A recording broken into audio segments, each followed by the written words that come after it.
Good evening. Tim Sly with Pezzel Man Cave. I've been on the Man Cave board and with Man Cave for about 6 years now. I have the privilege of introducing our speaker tonight. I'd like to introduce General Jerry Boykin. General Boykin is retired Lieutenant General and original member of Delta Force and was in the Battle of Black Hawk Down. If we could please stand and welcome General Boykin to the stage.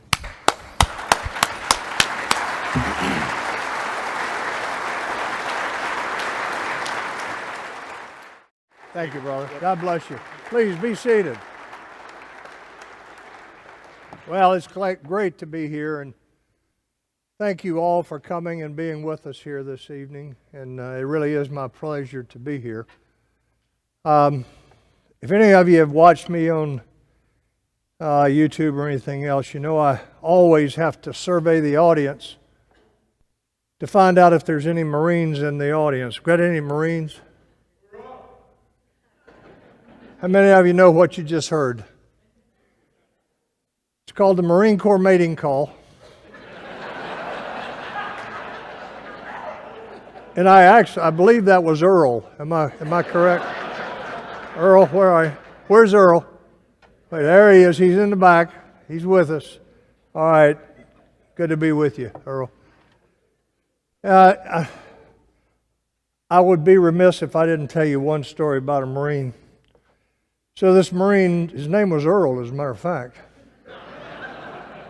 And he was stationed out of Camp Pendleton out around San Diego, and he got off of work one night a little late, and he went into town. He went up to a bar and sat down on the bar stool. And about that time, an Army guy came in, an Army sergeant, came in and sat down next to Earl, and they started chatting. And then they looked up on the camera that was up over the bar, and there was a guy standing there yelling, "I'm going to kill myself. I'm going to jump. I'm going to jump." He's on top of a real high building. "I'm going to jump." So the Marine looked over at the Army sergeant, and he said, "You think that guy's really going to jump?" He said, "No, no way." So the Army guy says, "Well, I'll tell you what." He said, "I'll give you a bet on that." I said, "How about $20? There's my 20. The Marine said, "I'll take that bet." And he put his 20 down, and about that time the guy sailed off the building. And Earl said, "Oh my gosh, I can't believe he did that. Oh my gosh. Well, here's your money. You won it fair and square." The Army sergeant looked at him and said, "Hey, brother," he said, "I can't take your money." Said, "I saw that on the 5 o'clock news." You know what Earl said? He said, "Well, I did too, but I didn't think he'd be dumb enough to jump again."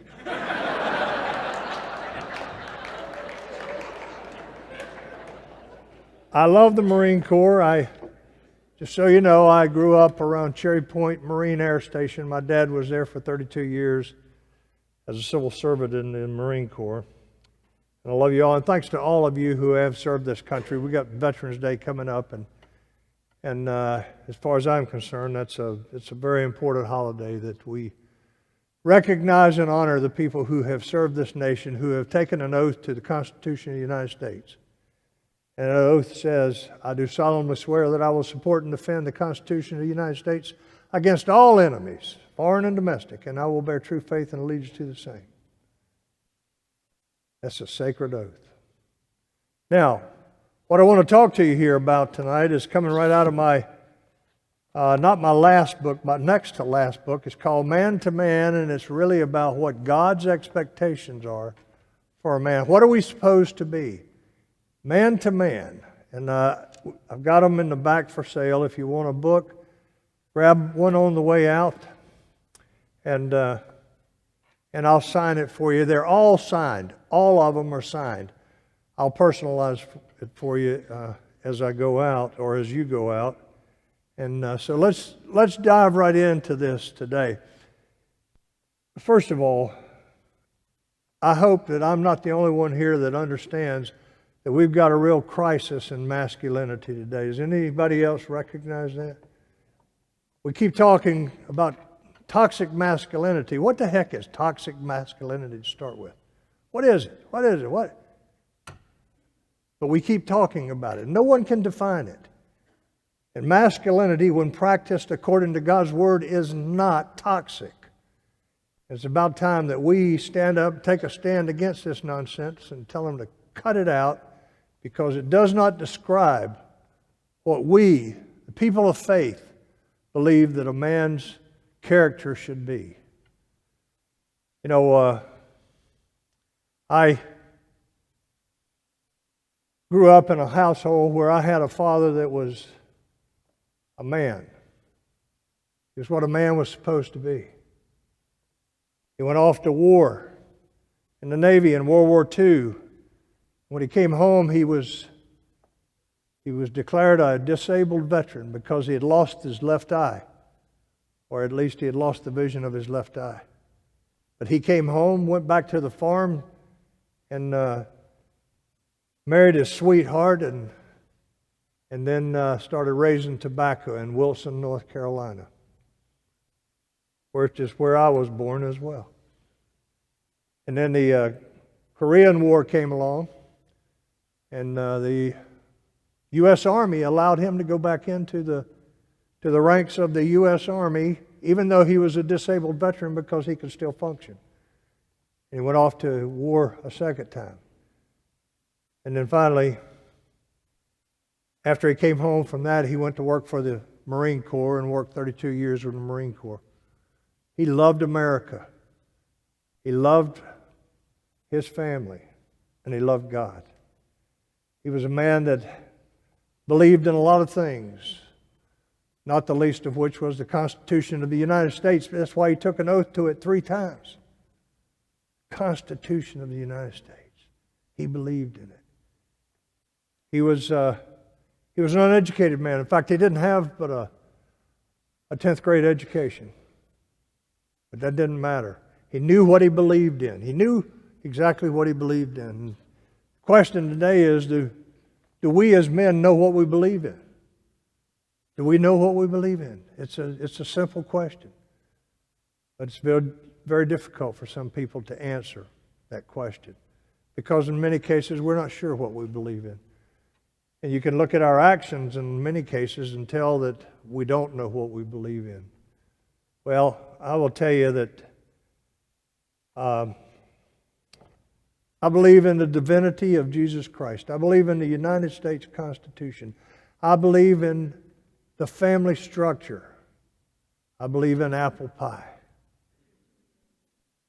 But I know what I believe in. And that's one of the things we have to know. We have to know what we believe in, because we have to know what matters to us. We have to know what we're willing to die for, what we're willing to suffer for, what we're willing to work for. My dad knew exactly what he loved, what he cared for, what was important. And one of the things that was important to my dad was for young men, boys, to have mentors. And to have a man that would come along and take them by the hand and steer them in the right direction. In fact, I told you he grew up on a farm in North Carolina, a very bigoted area. When my daughter was living at his house and going to graduate school, she came home one day and she said, "Pop, I found a little boy that doesn't have a father. His mother can't take care of him. And he really needs somebody to mentor him, somebody to take care of him, somebody to teach him. Pop, would you do that?" He thought about it for a minute, and he said, "Yeah, I'll take care of him." He said, "Bring him home with you when you come home." Brought him home. But guess what? There was a surprise in it. And that was that Shakif, which was his name, was a black boy in eastern North Carolina, a very bigoted area. But it didn't matter to him. It didn't matter to my dad. He told my brother and me, we were all out of the home and on our own, but he said to the two of us, he said, "This is Shakif, he's your brother, treat him like your brother." And he helped to raise Shakif to be part of our family because he understood the importance of a boy having a man in his life to grow up. And Shakif loved him. We got so many young boys today that are wandering around the streets that have never had a man show any interest to them. And a lot of the times what happens is when a young boy does not have a man that shows him any kind of care or concern or affection, that young boy winds up being a victim of a predator. And that's not what we want in this country. My dad was a man that got me started on the right path in life. And until the day that he died, he would throw his arms around me and hug me and tell me he was proud of me, tell me that he loved me. You know how many young boys there are out there on the streets today that don't have anything close to that? It's a lot. It's a lot of them. Society tells us that we're no different than a woman. Well, that's not true. We're very different from a woman. And it's not just about genitalia. We are different. God raised us up for a different thing altogether. He gave us a mission that's different from that of a woman. And it's time for men to recognize and understand that. These fatherless boys are just looking for affirmation and someone to give them what they need, which is guidance and understanding. You know, one of the things that is problematic is that we feminize Jesus in the church. And if you stop and think about it, I go to Israel a lot. I've lived in Israel, and I was up on a mountain one day looking down towards Nazareth. And as I was looking down towards Nazareth, I was thinking to myself, Jesus had to go down there. He had to cut the wood. He then had to place it on a donkey or some conveyance and take it back up the mountain. And then he had to work with it. In fact, we say he was a carpenter. How many of you realize that he was more than a carpenter? The word translates to constructor, a constructor. He worked with stone. He worked with big, heavy wood. What do you think he might have looked like? I mean, just think about it for a minute. He worked with that stuff. He probably looked a lot like me. That wasn't funny. I think that he was a raw-boned, strong man. I think that he was a man in every sense of the word. But we've feminized him and not talked about what he really was, what he must have been, what he had to be as the constructor that he was. So I'm going to take 5 things that the Bible says we're supposed to be, and I'm going to go through those with you. And we'll come to a special something here at the end. The first thing is that the Bible is very clear that a man is a provider. Now, the provider earns the living for the family, but that's not a criticism of women who work. My wife worked. It's just a criticism of a woman having to work because her husband won't. And we got a lot of that in this country today. And that's not what God expects of men. He expects us to earn a living. And in fact, 2 Thessalonians 3:10 says, if any should not work, neither should he eat. Stop and think about it. If you don't work, you don't eat. Plain and simple. But we got a lot of men today that are capable of working that don't work because there's some program that makes it more profitable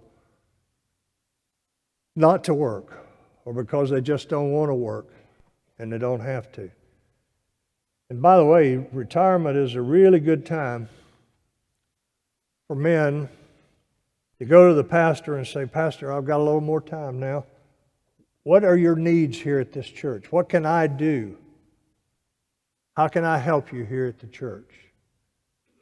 Because at some point, you retire and you begin to live off what you've made during your productive years. You remember in the Bible where it talks about Joshua leading all the Israelites out into the desert? Well, what was he doing out there? Well, there's a second thing here that under the heading of the provider, and that was a man provides direction. Direction. What is the family going to do? What's the next move for the family? Direction. Joshua got out in the desert there, and what did he do? He preached a sermon which was about, anybody remember? About history. The history of the Israelite people. He preached a sermon about the history of the Israelite people, and then he said probably the most well-known and famous thing that he said in the Bible was when he said, "Choose ye this day." What? That's right. Choose ye this day which God you're going to follow. Whether it be the gods of your fathers on the other side of the river or the gods of the Amorites in whose land we stand in today. But as for me and my house, say it with me, we will serve the Lord. He was giving guidance, not just to the people that were there, but he was giving guidance to future generations. As for me and my house, that's a man's job.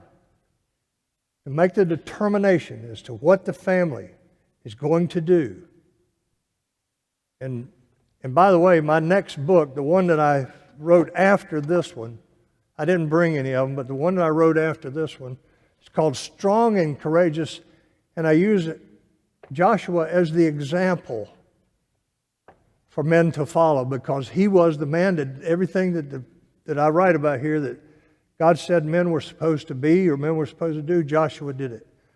But I want to tell you something. I'm going to pop somebody's bubble here tonight, and it might be a pastor. But as for me and my house, we will serve the Lord. Do you know that can you find in the Bible where Joshua was married? How many of you know that Joshua does not appear to be married? But he was talking about his family. You look it up. As we were doing the research for this book, I went into it thinking that he had to have had some big family, but there's nothing there that says that he was ever married. But he was speaking because he was the head of the clan. He was speaking for his whole family. As for me and my house, we will serve the Lord. A man has to understand, you are the leader. You are the leader of the home. You're the leader of the tribe. And we seem to have forgotten that, and we have a lot of people a lot of men that just simply don't seem to get it. Man also provides identity. He knows the family history. He knows who's who, what's what. You know, when I was 12 years old, my grandmother lived 80 miles from us, and we would drive to see my grandmother. I would drive, 11 years old, no kidding. I would be driving, and all the way, my dad would be sitting over in the passenger seat, and he would be telling me, "Now, Jerry, your great-grandfather on your mother's side married Susie Williamson Boykins, and she made the best biscuits in the whole county of Wilson County. And on your grandfather's side, his father was a left-handed fiddle player, and he played all over the county." And I'm riding along thinking, "Dad, I'm trying to listen to the football game."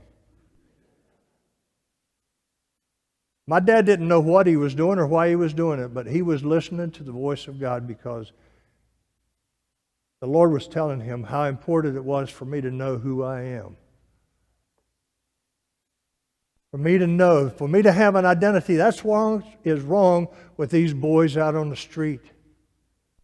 They have no identity. I ran into a little boy in Chicago one night. I was doing a men's conference during the day, and somebody had paid for 30 young boys right out of the hood to come and go to this meeting, and they asked me if I would take those boys and take them into another room and talk to them a little bit, and I did. And when they left, as they were walking out, one of those boys caught my eye, precious little boy, and I said, "Son, you're not going to understand this, but God has His eye on you, and He has a mission for you. You seek Him and determine what He's asking you to do." And he just looked at me.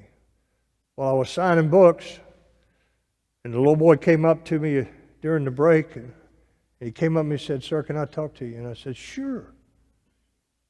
We walked out, and the tears welled up in his eyes. He said, "Sir," he said, I don't know who my dad is." And he said, "And my mama," he said, "I only see her 4 times a year, and that's because she's in prison." He said, "I live with Big Mama." Who's Big Mama? The grandmother. Big Mama's rule in the hood. And he said, "And I'll be 13 next week, and I'm thinking about killing myself." I said, "What is wrong, son?" And he said, "Well," he said, "the gangs in this neighborhood are so bad that they just beat me up all the time because I won't join either gang." And he said, "I just can't take it anymore." So I took him back in, got him up in front of the whole audience, and we prayed over him, we blessed him, and then I said, "One of you men out here is being called right now to be in this man's life, to be part of his life. You're being called right now to do something that you don't want to do," and nobody moved. And I said, "God's calling you to mentor this boy, and you know he needs a mentor. And he needs somebody to give him direction in his life." And a white guy here on the second row with his son said, "It's me. He's calling me." He said, I can't run from this." So we got him hooked up, and he started mentoring him. The man in the family gives direction, but he also gives the identity. The identity. Who are you? My wife is adopted. My wife was adopted in Manhattan. And I watched her for 2 solid years, trying to find her family because she wanted to know who she was. She needed an identity. And her mother that adopted her never would give her any information on it. We provide identity. And we even tell our children about the things that we wish we could do over, which is a way of giving them some understanding of who they are in terms of their identity. You don't have to tell your children everything you did. I wouldn't recommend it. And I haven't told my children everything that I did. But nonetheless, I told them a lot of things about me growing up because I want them to understand that I made mistakes. I made bad decisions, bad choices. And maybe they won't make the same. Second thing that a man is he's a defender. Do you know that the Bible, 52 times that the Bible refers to God as a defender or a protector? Psalms 94:16 is one of the great verses as far as I'm concerned, and that is, it says, "Who will take a stand against this evil for me? Who will rise up against these evil doers? That's talking to us, talking to me and you. The defender. One day, we have to defend what we care about. We have to defend what we hold dear.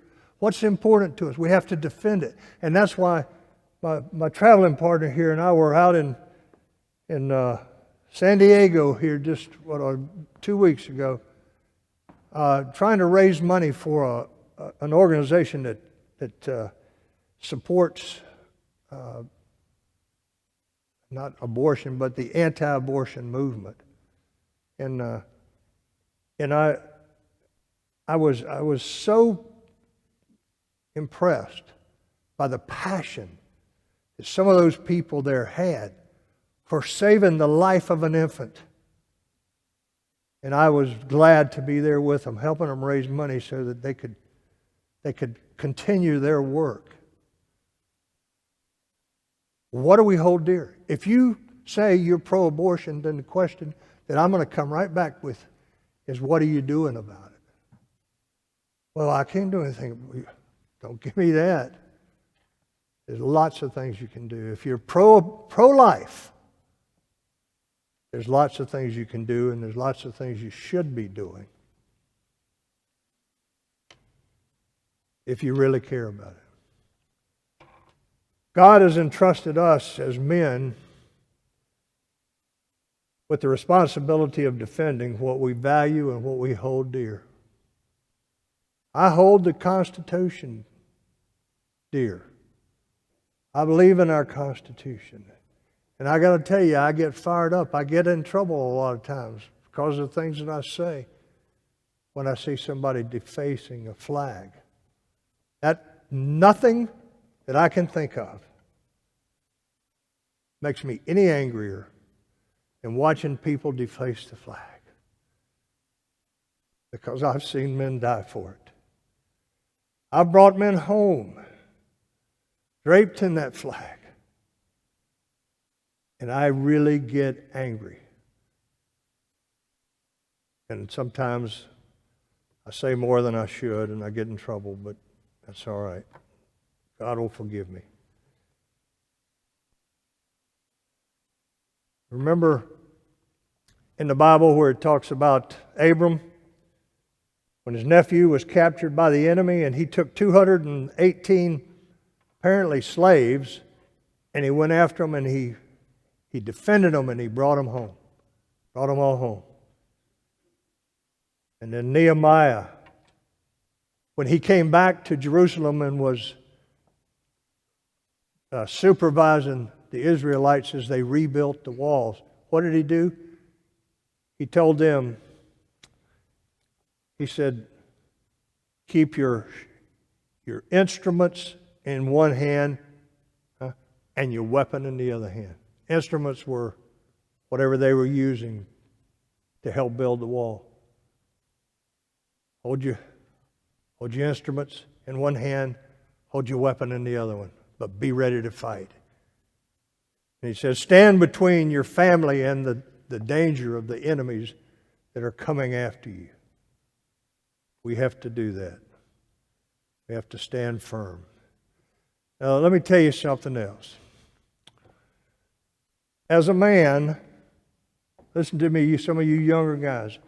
As a man, you have got to be prepared to defend your wife and your family. And there's no excuse when you're gone.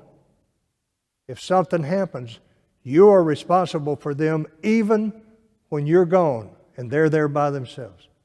Now, what did I do? I've got, first of all, I've probably got more threats against me, and that's a long story, but I've been under threats, and I've had, all kinds of threats against me. And as a result, I actually went out and bought the best alarm system that I could find to protect my family. It's just me and my wife now, but we've got a really good alarm system. But that ain't enough. I've got a basement full of guns. I'm a Second Amendment guy, but I'm legal on everything. I'm a Second Amendment guy. But my wife, if you met my wife, you'd think she was the most docile, sweetest little green-eyed woman you've ever seen. And she is in many ways. But don't mess with her. Let me tell you what she did.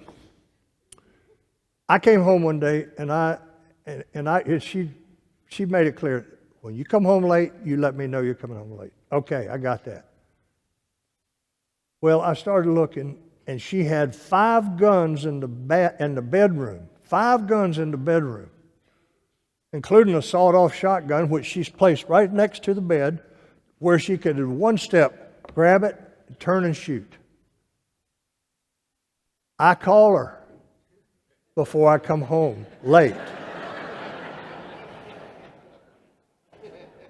And then it dawned on me, she has got 2 nasty tempered dogs in that bedroom with her too. But nobody bothers her. Nothing bothers her, see? She's very confident because she's well prepared, and I take her out shooting, and she knows what she's doing. But we have to defend what we hold true and valuable. Let me tell you what she did one time. When a man won't do the job, when a man won't protect what he holds dear, he leaves it to the woman. I was in Redding, California one night. I was doing a men's conference in Redding, and my phone rang, and I said, "Yeah, what's up, baby?" And I could tell she was upset. And she said, "I'm so upset, I don't know what to do." She said, I said, "What happened?" She said, "Well, I went to the bank today." It was a Saturday. She said, "I went to the bank today, but I didn't take my pistol because it was the bank, and I wasn't going to take my pistol in." She said, but I did have my switchblade." Okay. And she said, so I got out of my car, and this guy got out next to me, and the guy put a mask over his face. I said, "Oh my gosh, baby, did you call 911? She said, "No." I said, "Well, good, you just left?" She said, "No, I followed him." I don't know, honest engine. It's in the book. I wrote this in the book. I wanted you to see. And I said, "You what?" She said, "Yeah." And she said, "You know what happened?" She said, "There were 2 men standing in the line right up. They were almost ready to go up to the counter there. And when they saw that guy come in, you know what they did?" I said, "Yeah, I can tell by the sound of your voice. They went to the other end of the bank or got out of the bank altogether." She said, "That's exactly what they did. Men. They walked down to the other end of the bank." And she said, "And I just I looked at them like, 'You coward, you stinking coward.'" And she said, and they just kept watching me. So she said, I walked up to the guy and I said, "You're violating the state law with that over your face like you." And he was wearing camouflage. Said, "You're violating the state laws. You need to get out of this bank." And she said the guy started turning real slowly. And she said, she had her cover on. She said, I had my coveralls on. So she said, I reached in my pocket. And I got my knife open. And I said, "Well, what were you doing?" She said, "I don't know. I was just going to cut him one time real good before he killed me." Seriously. Ultimately, she ran the guy out of the bank. And these 2 cowards that weren't willing to do anything, they went on their merry way. Shame on them. And shame on us if we walk by a woman being abused and don't do something. And it happens every day. All you have to do is just look on YouTube. It happens every day. Men that walk by a woman being abused and don't do anything. I hope, I better not say what I was going to say. I'm going to leave that alone. At any rate, we need to be really ready to stand up for what we believe in. And we need to protect the people and the things that we care about. In fact, my son, Randy, he's about 300 pounds, and he was in Las Vegas, and some guy was hassling a homeless man, and he put all 300 of his pounds into a crashing blow right up against the side of the head. And then he called me and said, "Dad, I did what you told me to do." I said, "Well, do I need to come and get you out of jail?" I was going down Interstate 95 one day, and I came up on a car on the side of the road, and there was a man out there that had this woman by the hair. And he was swinging her around, and he slammed her down on the ground. And then he kicked her.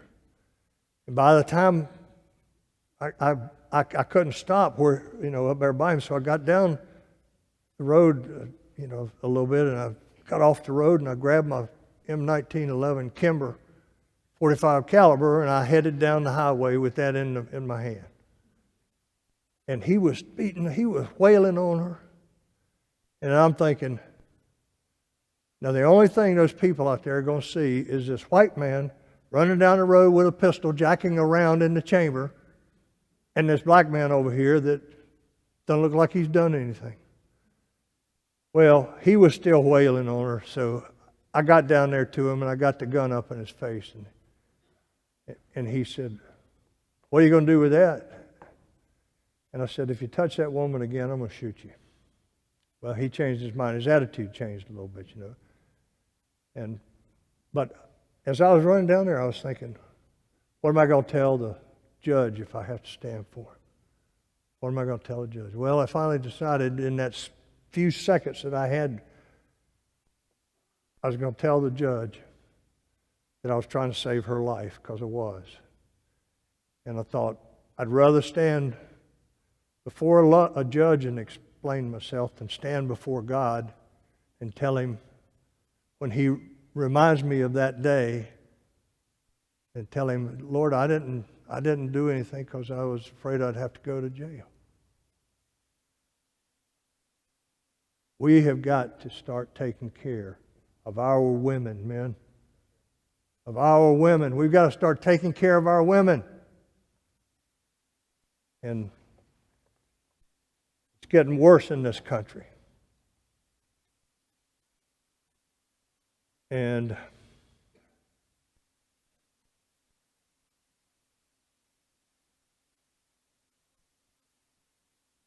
now, I want to go to the next one. We need to remember something here. I just want to. We are not our children's friends at the risk of being irrelevant in their lives if we don't realize we're not their friends. We're their father. We're there for a reason. And we need to make sure that they understand that we love them, but we're not their best friend. Because some of them are going to be very disappointed with that. And the next thing that a man is supposed to be is a man is supposed to be a battle buddy. I mean, anybody in here ever go to Ranger School in the Army? Well, you have a battle buddy, or it's called a Ranger buddy, and you go for 9 weeks, you don't get separated from him. He's your battle buddy. He's your Ranger buddy. Every man needs a Ranger buddy in his life. That's somebody that you can be a Ranger buddy to, or that you can be a Ranger buddy for. But every man needs another man, and I call him a battle buddy. Everybody needs a battle buddy. It's difficult to build the kind of relationship that you need with a battle buddy. But once you do, there is nothing like it. My battle buddy is a guy named Stu Weber. Stu and I wrote a book together, and some of you that are old enough, you'll remember in Promise Keepers, Stu Weber was one of the guys that did the Friday night service and invited people to come to the altar and give their lives to Christ. And Stu is my battle buddy. He and I love each other like a biblical kind of love that I can't even explain. And it's not unlike Joshua. And you've got to have a battle buddy. You've got to have a man that you can pick up the phone and call him and say, brother, I'm struggling. I got a problem. I need some prayer. And you know he won't do anything but pray for you. He will not in any way compromise you. That's what we need. We all need a battle buddy. And in fact, Stu and I live on opposite coast. He lives in Portland, Oregon. I live in Virginia. But let me tell you, when I need him, he's there. I know he's praying for me. I know he's interceding for me. I know that he is standing in the gap for me. And I am doing the same thing for him. His wife has a serious medical condition right now. And let me tell you, it is my task to be praying for her every day and praying for him that he's got the stamina and the strength and the courage to hang in there. You need a battle buddy. And you got to develop that over time. You can't just do it. You can say, well, I got a buddy I play golf with. Okay. Well, he could be your battle buddy, but just the fact that you play golf with him is insufficient for what you need him to do and be in your life. Do everything you can to have the kind of relationship that you can consider it to be your battle buddy. Joshua and Caleb. No better story than Joshua and Caleb. Those two men loved each other. How about some of the others in the Bible who had relationships like that? Go through and look through the scriptures, and you'll find that it's happened a number of times. You need a battle buddy, and you need to be a battle buddy for somebody else. As iron sharpens iron, so one man sharpeneth another.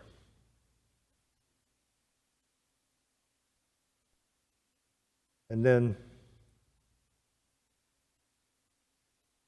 you're the instructor in the home. You need to know history. Men, I want to plead with you to know history. Know American history. You'll find out if you do a little research that in 1958, the Communist Party USA wrote a book called The Naked Communist. And in that Naked Communist, they told us how they were going to take over America. And one of the things they said they were going to do, they were going to stop teaching history. U.S. history. Stop teaching history. So we don't have the identity that we need. We don't know who we are. We need to restore that. We need to know history. And you as a man, you need to study history, American history. I go to bed at night and I read my Bible first and I read history. And we all should be reading history so we know who we are. You also need to have a biblical worldview as the teacher or the instructor. What's a biblical worldview? You can take any issue and you can apply a biblical standard to it. And that's something that we're struggling with right now as a nation, as a society, is that we really don't have a biblical worldview. What did Barna say? 6%. 6%. I don't know how many of you know George Barna, but he's an incredible man. And he works with us on a lot of things. And 6% of the people in America, 6%, have a biblical worldview. How can that be? We don't know enough about the Word of God to know what the biblical worldview says about all kinds of things. How about prophecy? Are you reading your Bible enough that you know prophecy? You know some of the prophecy? You can get hung up on prophecy. You can act stupid over prophecy, but at the same time, you need to be reading prophecy. And that's your job, man. That's your job. To read prophecy, be able to explain it. You don't have to pass any judgments on it. And I don't, people ask me different things about prophecy, and all I can do is tell you what the Word says, but I can't tell you if Jesus is coming tonight. But at least I've read through it. You got to stay informed, and then you got to teach. You got to teach them skills. And let me say something to you now. Let them suffer. Could you give me that water there? You got to let your children endure hardship. You know why?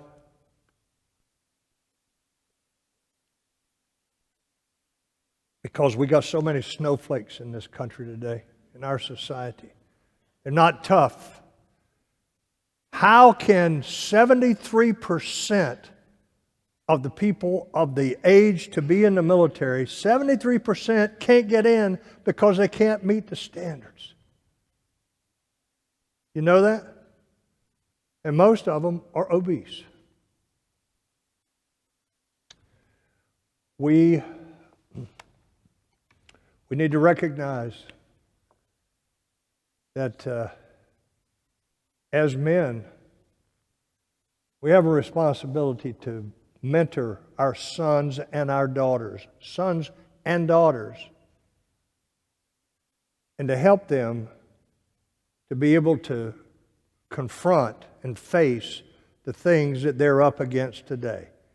And what we see is, again, a bunch of snowflakes. A bunch of snowflakes that are afraid of everything. I was sitting around a campfire in Alaska one year. My son's a Secret Service agent, but he was in the Army first. And my son said, I forget how it started, but he was talking about his Ranger class, and his Ranger class was one of the worst they had since they started teaching the Ranger School. And I said, yeah, son, I was really proud of you. You made it through that, and over half your class didn't make it. He said, Dad, he said, you know why I made it? I said, no, son. He said, I made it because you remember those mornings that you would get me out of bed at 4:30 and put me in a tree stand, and I'd sit there and wait for a deer to come by, and I'd just shiver. I said, yeah, son, I know you were a little young for that. He said, no, Dad, that's not it. He said, you remember when you used to take me out and put me in the duck blind and that wind would blow? Yes, son, I get it. He said, you remember when you used to take me and my brother up on the Appalachian Trail and you would walk us for days, mile after mile, with heavy rucksacks? And I said, yes, son, I get it. He said, that's why I made it. He said, I made it because I knew I could. He said, all those other guys, they didn't know they could make it because they had never endured any kind of hardship.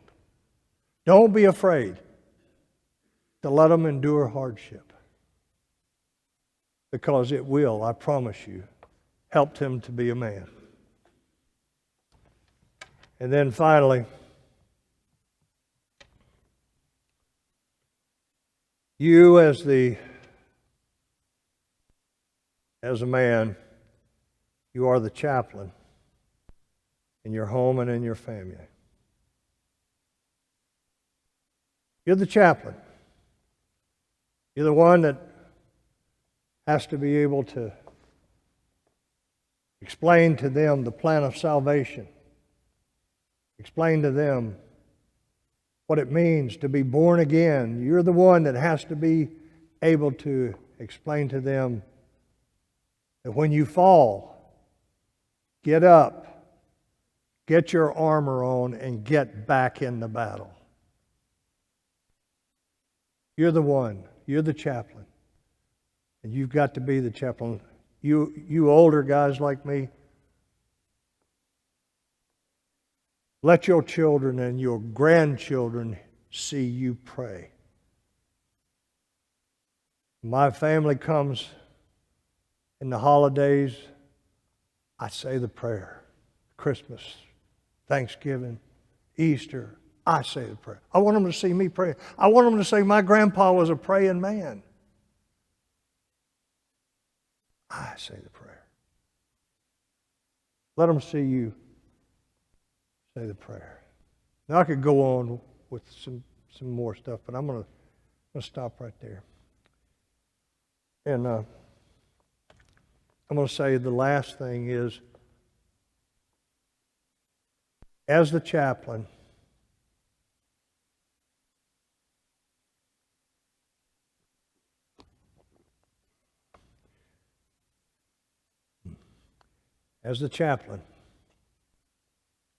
you have a responsibility to do something that has left our culture. Something that you rarely ever find anymore. I was in Katy, Texas one night doing a men's conference. And I said to the men, I said, we have forgotten about the father's responsibility for blessing his family. For blessing his family. And I said, one of my greatest regrets in life is that my father never blessed me. He didn't know he was supposed to. He didn't know, but I had a hollow place in my heart because my dad never blessed me.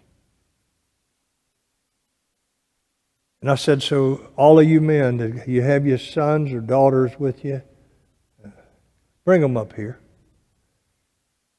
and spread out right here and bless your children. Men started coming. And I saw this big, stocky black man. He was coming straight towards me. And I said, I don't know what this guy is doing, but he was coming straight towards me. And he walked up to me and he said, sir, I'm Pastor Charles Flowers from San Antonio, Texas. And he said, if you'll let me, I'll bless you on behalf of your deceased father. And he laid his hands on me, the crown of my head, and he began to bless me until I just melted under the power of the Holy Spirit. He blessed me. It was just something I'd never felt before. I want to do that tonight.